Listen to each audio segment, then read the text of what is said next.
Hello mga idol, mga lods. Good day all followers. Mayroon nga pala akong pork dyan, binili ko. Saka nag-prepare na ako ng sibuyas, bawang at saka paminta. Yan palang aromatics niya, tapos ginisa ko na din for today's video. Mga idol, mga lods, samahan nyo ako, magluluto tayo. Pork adobo pala yung ating menu. Yan, nilagay ko na yung pork, saka nilagay ko na din ang paminta.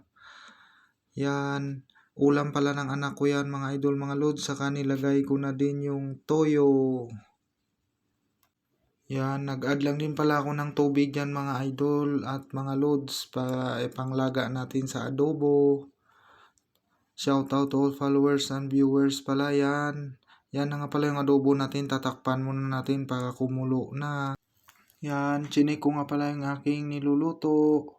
After ilang minutes pala, yan ang result. Tapos yan na pala yung niluluto natin mga idol at mga lods.